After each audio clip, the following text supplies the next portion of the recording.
Hey there everyone. Today I'd like to look at the 12th episode of James Joyce's Ulysses, which parallels the Homeric episode in which Ulysses faces off against Polyphemus the Cyclops. And this section of Ulysses is so interesting to me. It is packed full of James Joyce's literary expertise as a writer in terms of his ability to parody and interpolate in other writing styles into his writing in order to caricature and also accentuate certain symbolic parts of the narrative. And this is a really interesting part to look at in Ulysses, especially if you just don't understand why Ulysses is so good, because it's packed full of symbolic significance that I'd like to bring out and also help make sense of, for example, the Homeric parallels, which is quite strong in this, and also the amount of symbolic significance that Joyce is going to put into his stories. Because one of the interesting things about Ulysses, and I've said this in other lectures where I've talked about Ulysses, is Ulysses, of course, is the anglicized version of Odysseus from the Odyssey. And all of Ulysses parallels the Odyssey to an extent. It parallels Odysseus' struggles and the various epic things that take place in the Odyssey. But in Joyce's version, we get an epic which is steeped not in the ideal of the hero's journey, but the reality of the everyday person's lived experience, which makes it so interesting to read because it's not high up on a pillar like the Odyssey. It's down to earth, and especially Bloom is very down to earth. And in this story, what's going on, in this 12th episode, we are mirroring the episode in the Odyssey where Ulysses, Odysseus, escapes Polyphemus' cave by blinding him. He puts a big piece of wood into his eye. And the idea of a beam in the eye takes on a lot of symbolic significance in this. But first off, I think it's important to express what are the parallels between characters between the Odyssey and Ulysses.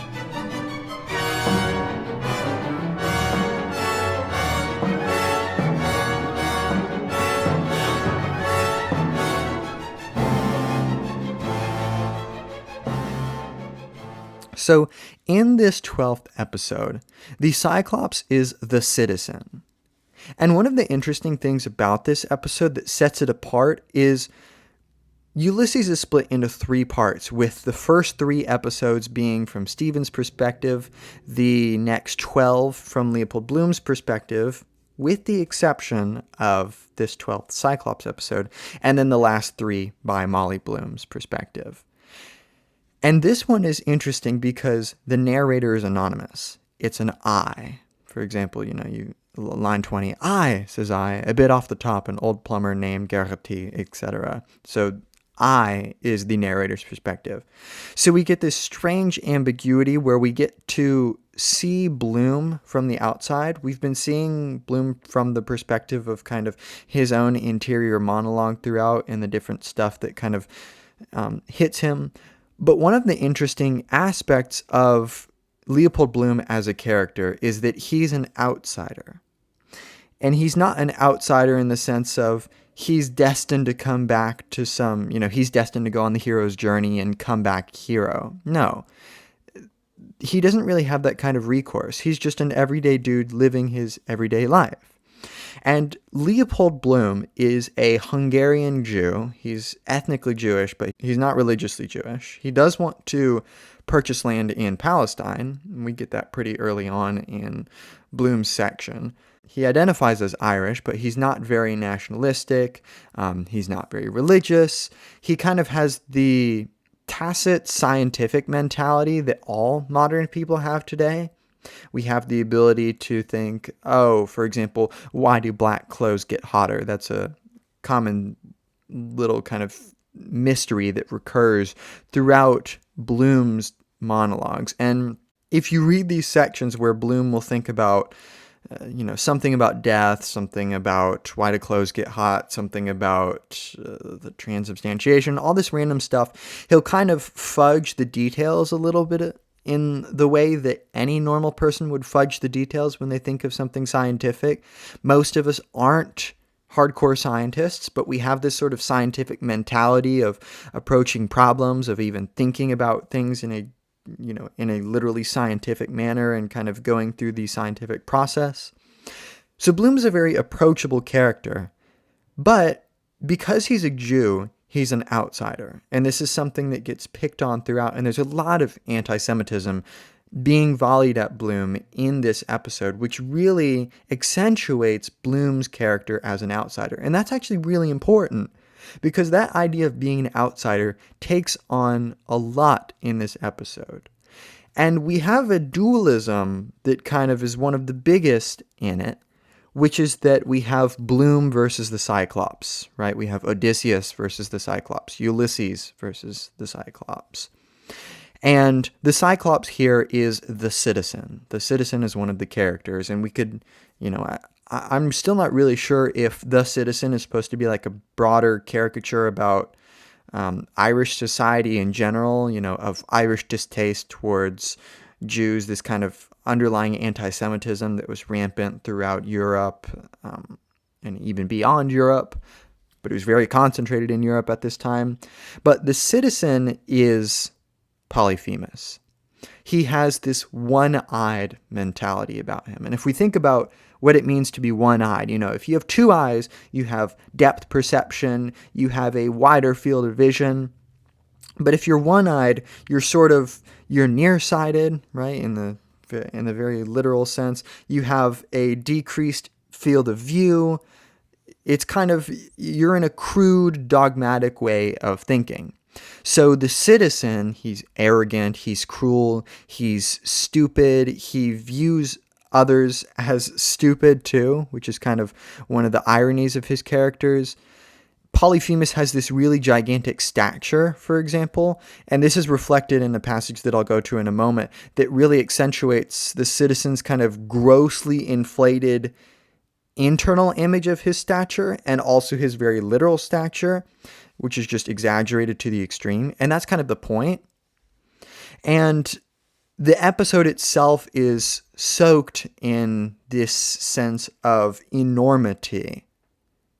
The events are recounted by this nameless narrator, and it's punctuated by a bunch of commentaries, by 33 parodies or interpolations, in which Joyce mimics the writing style of, for example, a legal document, an Irish revival legend, sports journalism, sensational news coverage of some kind of religious event.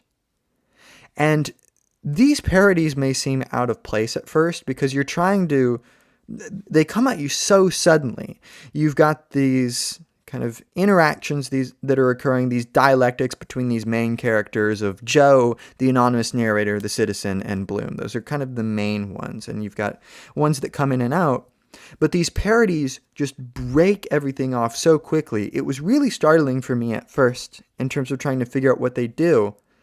But what these parodies or interpolations do, and I think interpolation is a good word that the Bloomsday book uses, which is a great guide, by the way, for kind of understanding this. And I'm drawing a lot of my analysis from the Bloomsday book. But the idea of interpolation, you're interpolating in all these elements from outside of Ulysses and bringing them in order to assist your analysis.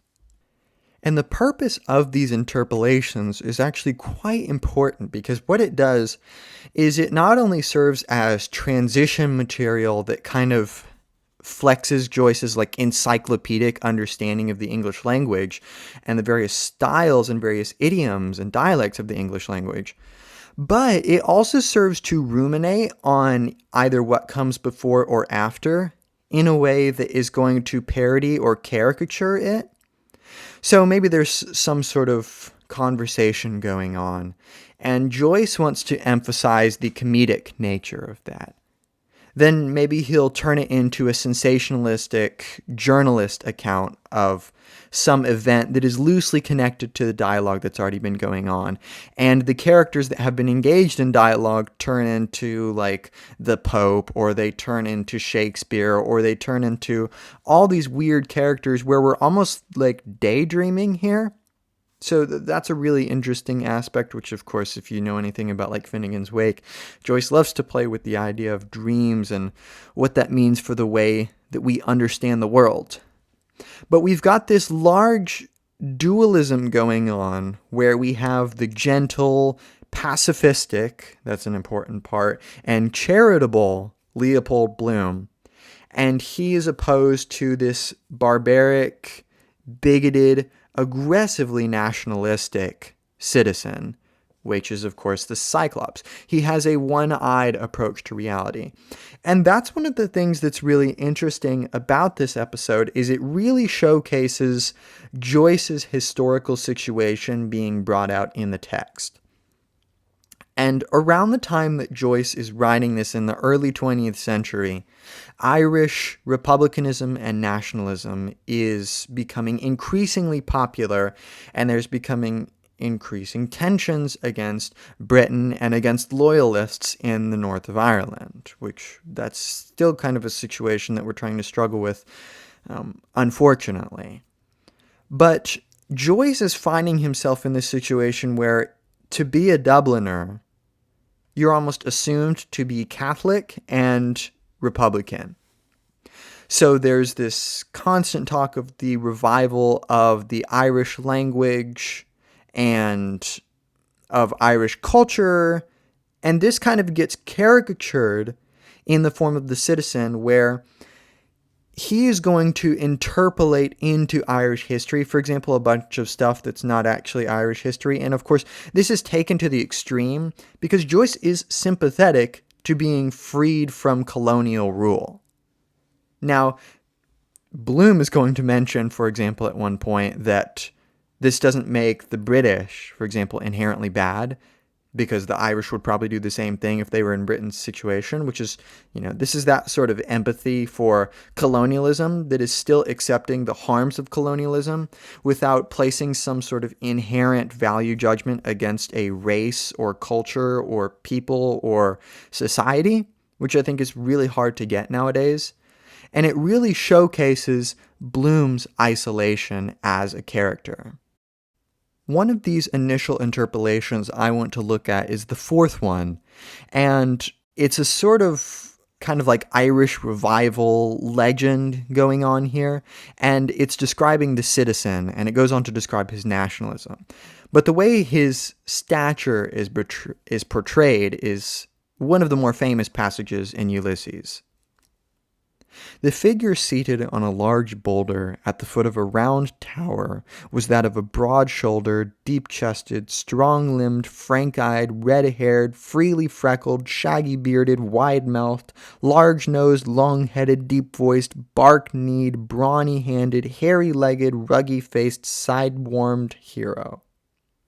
From shoulder to shoulder he measured several ells, and his rock-like mountainous knees were covered, as was likewise the rest of his body wherever visible, with a strong growth of tawny, prickly hair in hue and roughness similar to the mountain gorse, Ulex europaeus. The wide-winged nostrils, from which bristles of the same tawny hue projected, were of such capaciousness that within their cavernous obscurity the field lark might easily have lodged her nest, etc., etc. Right? We've got this caricatured portrayal of a character. And the point here is that we add a sort of mythic, symbolic status to the citizen by accentuating his features and by mythologizing them a little bit in a way that sort of makes fun of these Irish revival legends, but also tells us a lot about, for example, the similarity between the citizen and the Cyclops, because we get this exaggerated portrayal of his stature. And there's this long rant that goes on in the next paragraph, it's easily a page long, where all these names are kind of interpolated into Irish history as Irish heroes and heroines of antiquity. We've got Dante Alighieri, we've got Christopher Columbus, we've got Marshall McMahon, right, from the McMahon-Hussein correspondence, kind of part of the British involvement in the Middle East and breaking up the Ottoman Empire. And we've got Charlemagne. And then as we go on, we have Benjamin Franklin, we have Napoleon Bonaparte, we have Cleopatra, we have Julius Caesar, William Tell. And then we start getting into situations where Irish names are added to these people. We have Michelangelo Hayes. We've got Muhammad. We've got Patrick William Shakespeare, Brian Confucius, Murtagh Gutenberg, Captain Nemo, Tristan and Isolde, Adam and Eve, Herodotus, Gautama Buddha. Right? We're taking every single character and putting it into Irish history as heroes and heroines of antiquity.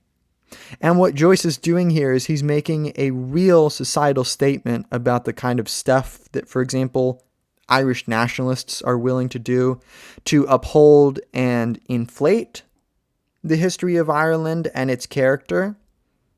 And Bloom is not very privy to this kind of nationalism. There's a few allusions to Nietzsche and the Übermensch throughout, which I think is important because I'm not really sure how connected to Nietzsche Joyce was, but I'm pretty sure there was actually some significant overlays, definitely in terms of their philosophical positions. I think it's fair to say that Joyce was fairly Nietzschean in many regards. And one of Nietzsche's defining qualities is his hatred for nationalism. He thought that nationalism was basically the new God. That when God is dead, the state is erected in its place to tie us down, to keep us from being individuals, and by being subservient in our identities to the state, which conflates itself with the same sort of mythoses and general ways of being as religion. And we see a similar thing going on here, where by caricaturing the way that Republicans, for example, approach Irish history, we get a glimpse into some of the downsides, of course, of nationalism. One of the statements that articulates Bloom's sense of being an outsider, this is from the perspective of the narrator. So they started arguing about the point, Bloom saying he wouldn't and he couldn't, and excuse him, no offense, and all to that, and then he said, well, he'll just take a cigar. Gob, he's a prudent member, and no mistake. So, right, people don't really like Bloom, and this is one of the things that kind of goes throughout, is Bloom is looked at as conniving, partially due to his Jewish identity, and he's like almost hated at certain spots. And one of them is because of a little incident that took place. On page 70, Bloom is talking with Bantam Leon.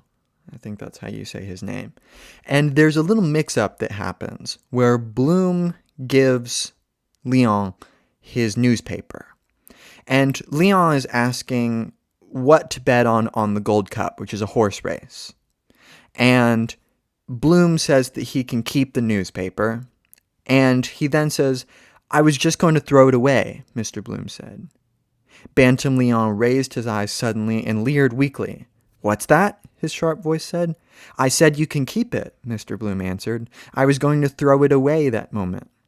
Bantam Leon doubted an instant, leering, then thrust the outspread sheets back on Mr. Bloom's arms. I'll risk it, he said. Here, thanks. And there's a little teeny tiny historical thing that you would need to know for this to make sense, which is that this Gold Cup race, this was an actual thing that was actually occurring on Bloom's Day, the day that that Ulysses takes place, and Throwaway was the name of one of the horses. So when Bloom says, I was going to throw it away, Leon thinks that Bloom is telling him to bet on the horse Throwaway. And this is a sort of looming thing in the background that is going to lead to an innocent mistake kind of threatening Bloom's daily livelihood. So there's a moment when the citizen and Bloom and Joe and all these guys, they're talking about capital punishment. And the text reads, so they started talking about capital punishment. And of course, Bloom comes out with the why and the wherefore and all the codology of the business. And the old dog smelling him all the time. I'm told those Jewies does have a sort of a queer odor coming off them for dogs about, I don't know what all deterrent effect and so forth and so on. So here we see pretty clearly the one-eyed approach of the Cyclops. The Cyclops is totally cool with, for example, capital punishment against loyalists. That, they're a threat to Ireland, so capital punishment, that's it. And Alf takes this in a different direction because he's trying to steer around this, and he says that when people are hanged, that they get an erection. And Joe says, ruling passion, strong in death, as someone said. And then Bloom says, that can be explained by science. It's only a natural phenomenon, don't you see? Because on account of the ... And then the narrator continues, and then he starts with his jawbreakers about phenomenon and science and this phenomenon and the other phenomenon. So Bloom here is a free thinker, kind of wading through das Man, Heidegger's term for the they, the sort of the social mass that is kind of complacent and unwilling to be authentic or a free thinker, that they're just willing to concede to the general societal attitudes without really thinking critically. So Bloom opposes, or not really opposes, but wants to expand upon this idea of how people who are hanged get an erection. And the narrator is just not having it. The narrator is this one-eyed, dogmatic Cyclops. And one of the important points here that I want to mention is that we've talked about getting erections when being hanged. And you might think that this is a rather small detail. But from the first page of this episode, we have talk about circumcision. And you're like, okay, what are you getting at? Well, from the beginning of episode, when there's a sweep which nearly stuck its gear into the narrator's eye, and the narrator gets all mad about this, the pages contain a bunch of echoes of this act, which is also a parallel to Homer, where, of course, Odysseus sticks the beam through Polyphemus' eye. And this beam through the eye, this rigid object, this phallic object, that's the symbolic term that Joyce does, gets repeated and caricatured and kind of put into gigantic terms. You've got the Jew's penis sharpened by circumcision. You've got an erection that occurs at execution that we just talked about. You've also got the enlarged penis in the American magazine. You've got a spot about syphilization, which I want to go back and look at because it's really interesting. You've also got the telescope in Nelson's blind eye. And you've got a bunch of other little teeny tiny mentions of phallic imagery.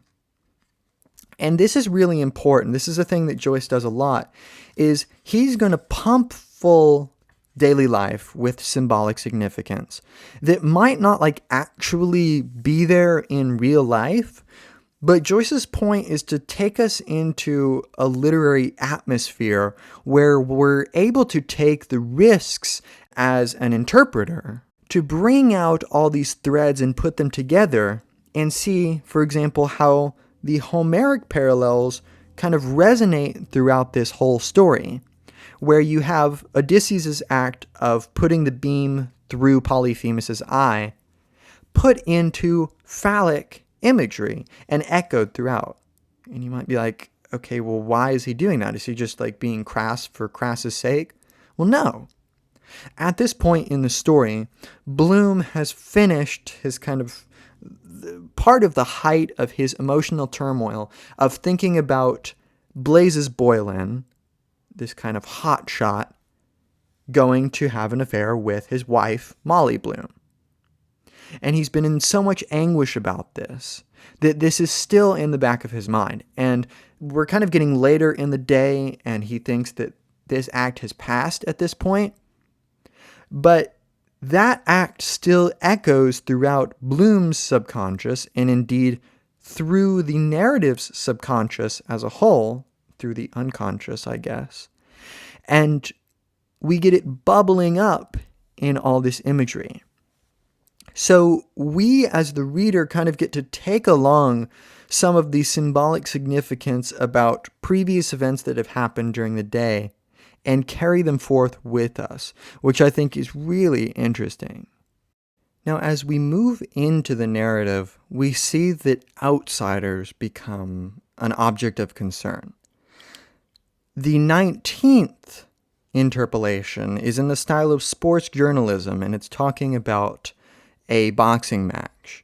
And at one point, we hear about an Englishman whose right eye was nearly closed, which is a little nod to that Cyclops imagery, right? This is the one-eyed Englishman. And of course, this factors into the analysis a lot because, right, the English have undeniably done a great harm to Ireland. They've colonized Ireland. They've caused one of the most serious famines in European history, at the very least, if not world history. And as the men are all talking about the English, for example, the citizen says, "The strangers, our own fault. We let them come in. We brought them in. The adulteress and her paramour brought the Saxon robbers here."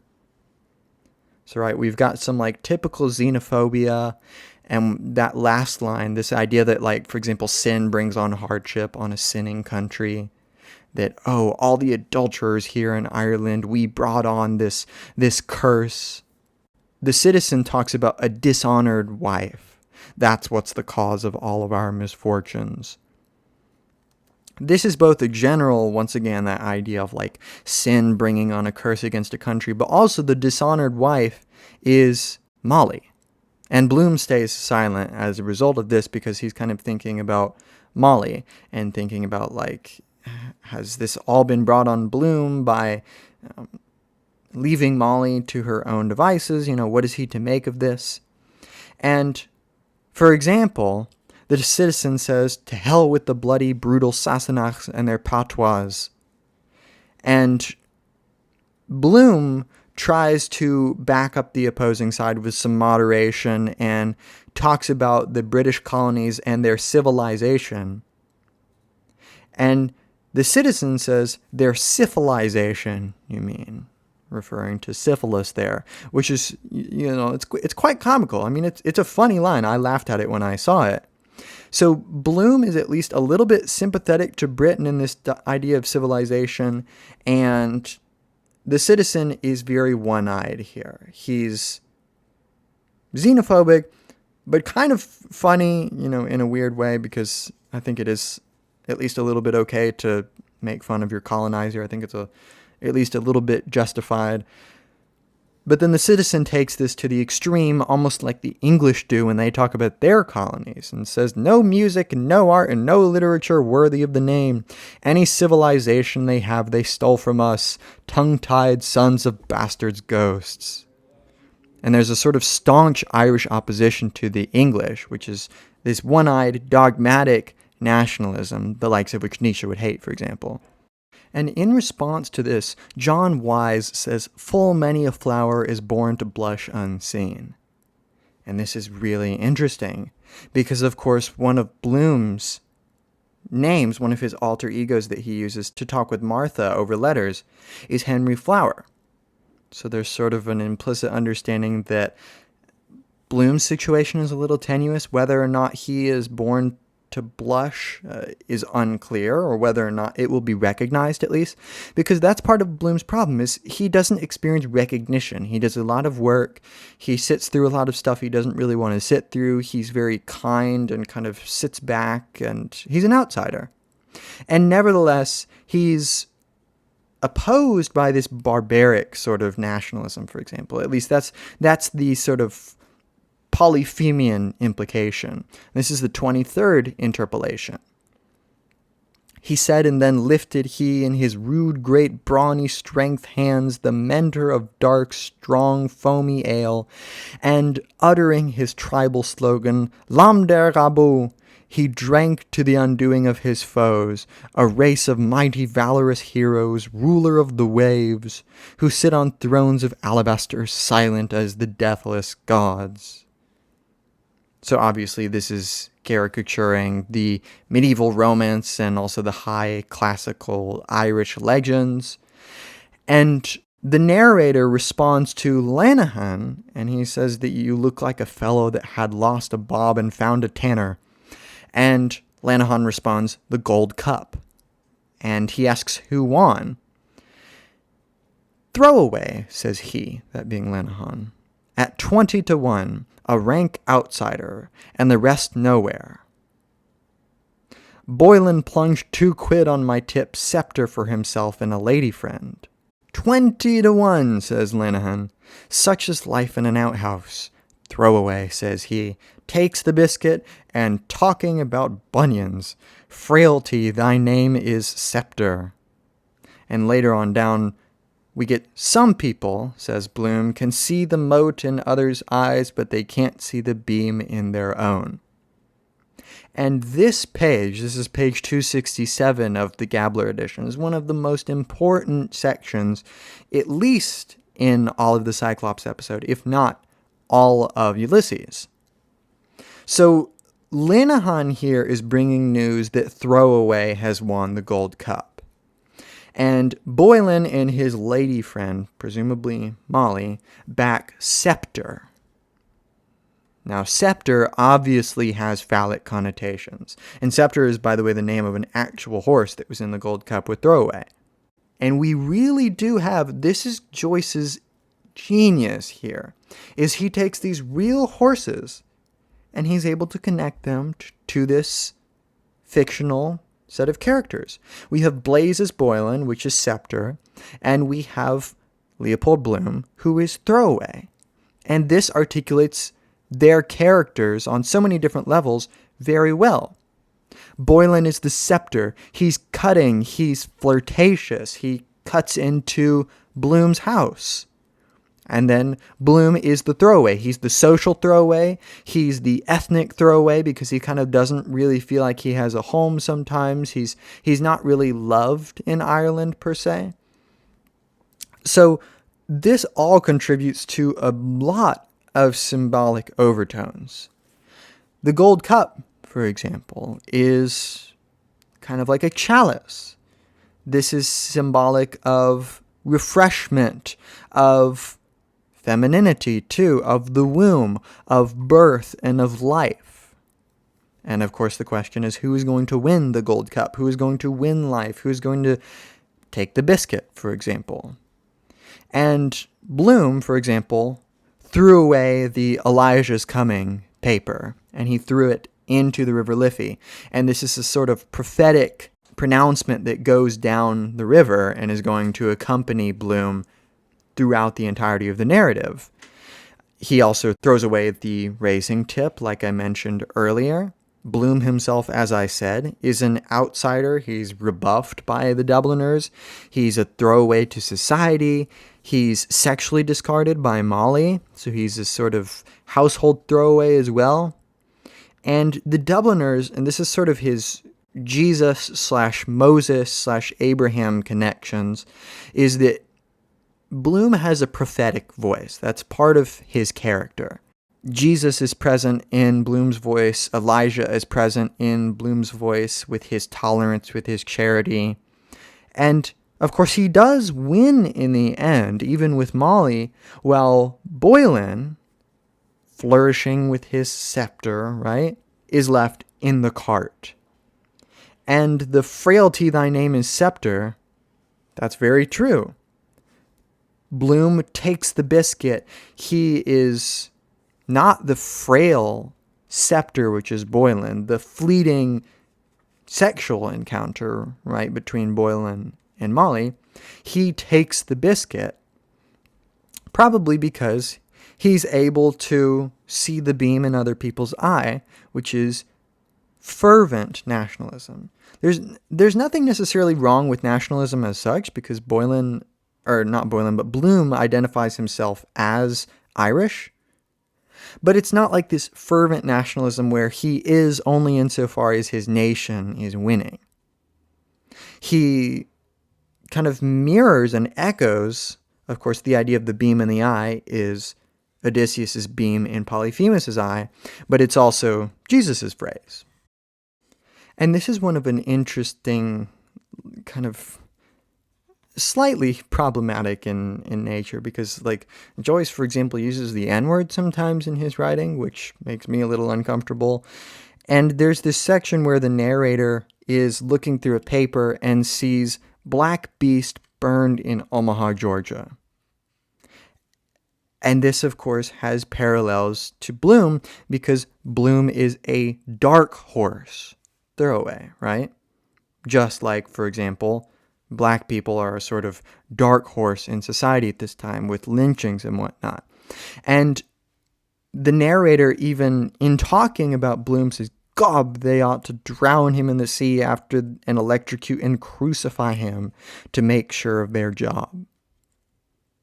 So this is super extreme anti-Semitism, where we have the crucifixion idea, of course, linking Bloom to Jesus, but also this idea that Jews are stealing people's jobs, right? And this little idea of the Black Beast, for example, this also identifies Bloom with, for example, the Black Panther of Haynes's Nightmare, all the way back at the beginning of the first episode, and also of Stephen's delirium later on. So we have that prophetic voice which speaks across the narrative, both to the very beginning and close to the end. And in talking about the English, we have a really interesting thing going on where the citizen says, "That's the great empire they boast about of drudges and whipping serfs." And they're talking about these horrible crimes done in the Navy, for example, and by British colonization in general, where they use, for example, the justification of spreading the Bible to go in and they will whip serfs. And the citizen says, and the tragedy of it is, they believe it. The unfortunate yahoos believe it. And this is interesting because this sort of goes both ways. It is true that the British themselves, like we've already said about the Englishman, the boxer who has one eye closed, the British are one-eyed in a sense here, right? They're dogmatic colonialists willing to go to these extremes, for example, colonizing the Middle East. But also the citizen himself is the tragedy who is the unfortunate yahoo that believes his own delirium, because he too is an extremist. And there's this really interesting little section, and there's actually a sort of second version of this in Finnegan's Wake, but I'll just read it to you and you tell me what it sounds like. And this is the 25th interpolation here, spoken by the citizen about the British. "They believe in Rod, the Scourger Almighty, creator of hell upon earth, and in Jackie Tar, the son of a gun, who was conceived of unholy boast, born of the fighting navy, suffered under rump and dozen, was scarified, flayed, and curried, yelled like bloody hell. The third day he arose again from the bed, steered into haven, sitteth on his beamed till further orders whence he shall come to drudge for a living and be paid." Fascinating passage here. We have an interpolation of the style and framework of the Apostles' Creed, but caricatured such that it reflects the true faith of the British, that being torture and extreme punishment in their colonies. So by linking the Apostles' Creed, of course, we're talking about Britain and we're talking about a key part of Christendom, but turning the idealism of the Apostles' Creed of, oh, we talk about all these high values, into a very down-to-earth, no, this is what you really do. So that's just a fascinating element of Joyce's writing. I love when he does that, and I think it's fascinating. But then as we go on, but, says Bloom, isn't discipline the same everywhere? I mean, wouldn't it be the same here if you put force against force? This is really interesting. Bloom is saying Ireland would do it too. If we were in Britain's situation, we would do it too. And this is the sort of empathy that only Bloom is able to convey in this story. And I think it's what makes Bloom's character so fascinating. It is true that British colonialism was detrimental to society and still is detrimental to society in many ways. It's kind of been usurped by US imperialism.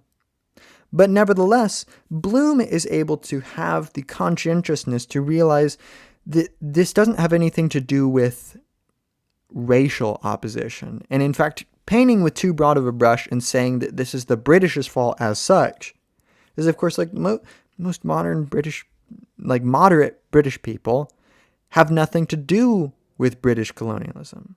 Maybe they're a little complacent with regards to certain things, and of course that's the onus that lies on every person to be aware of the way they use their speech and the way their actions manifest themselves.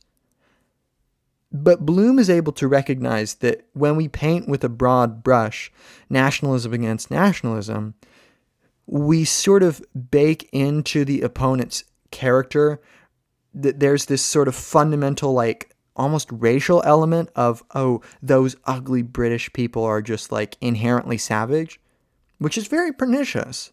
And Joyce has the conscientiousness to flip that around, and, Bloom to flip that around, which is fascinating.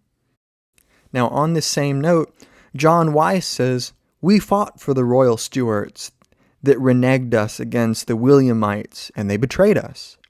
Remember Limerick and the broken treaty stone? We gave our best blood to France and Spain, the wild geese, Fontenoy, and Sarsfield and O'Donnell, Duke of Tetuan in Spain, and Ulysses Brown of Camus. That was field marshal to Maria Theresa. But what did we ever get for it? The French, says the citizen, sets of dancing masters. Do you know what it is? They were never worth a roasted fart to Ireland." Which is true. Many of these other European powers took advantage of Ireland, took advantage of maybe some of the complacency of Ireland to fight on other people's behalf. We could also say it's the hospitality, the generousness of Ireland that it's willing to fight other people's battles. This is not all too dissimilar from, for example, Indians in British India fighting during World War I and World War II for Britain. And we have a very clear explication of some of the nationalists' contentions with British rule. And Bloom responds in a way that really unearths the Jewish wanderer stereotype as it's viewed from both sides. We see Bloom's desperate attempt to be seen, to be heard for what he is, and we get this interesting little dialogue that goes on here. "Persecution," says he, that being Bloom. "All the history of the world is full of it, perpetuating national hatred among nations." "But do you know what a nation means?" says John Wyse. Of course, that's a reference to the Jews kind of not having a nation. "Yes," says Bloom.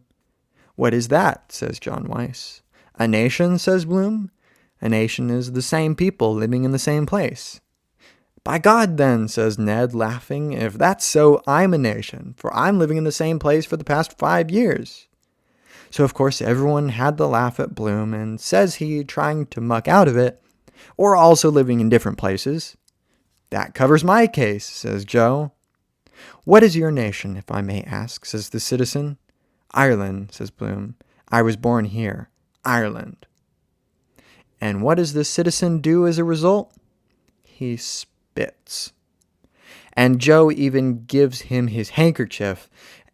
And we see one of the really integral moments of these interpolation paragraphs. This is the 26th interpolation. It's in the style of a newspaper feature description of a medieval tapestry or of an illuminated manuscript or something of the nature, where the handkerchief that Joe gave to the citizen takes on this comical, exaggerated tone, in which the handkerchief becomes the much treasured and intricately embroidered ancient Irish face cloth. And it's like 20 lines that just goes on talking about this, of these moving scenes rendered beautiful still by the waters of sorrow which have passed over them and by the rich incrustations of time. Which, of course, these waters of sorrow is the citizen's spit. So by exaggerating through the interpolation of this writing style, we see the usage that Joyce uses of these styles in the first place. But Bloom goes on and says, I belong to a race too that is hated and persecuted. Also now, this very moment, this very instant. And of course, Bloom's being a little dangerous here. He's kind of calling the guys out. Robbed, says he, plundered, insulted, persecuted, taking what belongs to us by right.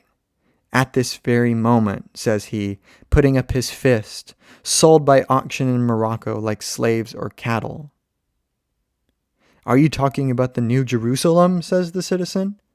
I'm talking about injustice, says Bloom. So Bloom is not a Zionist here, right? The citizen, in talking about the New Jerusalem, is talking about Zion, about the state of Israel. And Bloom says he's just talking about injustice against the Jewish people. It has nothing to do with Zionism. It is just suffering without nationalist recourse. And that's a hard line to be on. For example, right now, during the Israel-Palestine conflict, you've got several Jews who are standing out and saying that Zionism is not Jewish, for example, that it's the way that the state of Israel is handling itself is not Jewish. And the way it's approaching the livelihood of the Palestinian people, especially in Gaza, is not Jewish either. Bloom's kind of doing a similar thing. He's like, as a Jew, as someone part of a persecuted ethnicity, it has nothing to do with religion for Bloom. It's just a question of persecution. For Bloom, it's about injustice and stopping injustice. It's not about setting up identity barriers with things like a national identity or an ethnic identity. It is fundamentally about the question of injustice, regardless of who it's to. John Weiss responds and says, right, stand up to it then with force like men. But it's no use, says he, that being Bloom. Force, hatred, history, all that's not life for men and women, insult and hatred. And everybody knows that it's the very opposite of that is really life. What, says Alf. Love, says Bloom. I mean the opposite of hatred. That's a profoundly charitable, empathetic, and lovely response by Bloom. This hatred of history and of force against force, Bloom, for example, is a pacifist, and we can at least take his point in part. I mean, even if Joyce kind of has this tenuous relationship to republicanism where he kind of recognizes, he can at least understand the Irish Republican struggle. Nevertheless, Bloom here is going for like this perfectly pacific, Jesus-esque response of love, the opposite of hatred, of healing wounds, of getting rid of the hatred that's artificially created by national and ethnic identities. And at least in part, this is true. In the Nietzschean style of criticism, a lot of the conflicts that are created are instrumentalized by others, are instrumentalized by things like the state, for example, or by religion, which creates these artificial identities which cause conflict to ensue. So I think it's really interesting to see how Bloom is Odysseus fighting against the one-eyed Cyclops here. So I think I'll conclude it there, just to not be too verbose. And, this is like a 40-page episode with so much stuff. There's, for example, a forest interpolation in the style of Spencer that I didn't go into, kind of emulating the Fairy Queen, which is really interesting. But I do just want to say that the phallic imagery that we've talked about, for example, syphilization, the talk about circumcision, the erection after hanging, etc., this stands as a looming and a very real threat, as it does in Bloom's conscience. So Bloom is actually thinking about, at least unconsciously, the stuff that's been going on today with, Molly being penetrated. That's one of his biggest worries that looms in his mind. And by reifying that phallic imagery through these subtle little hints, which you really have to look for when you're reading Joyce, and it takes several readings to find all of them. And there's probably several more I haven't found yet, which is really interesting, because there's a lot that I've found that aren't in commentaries.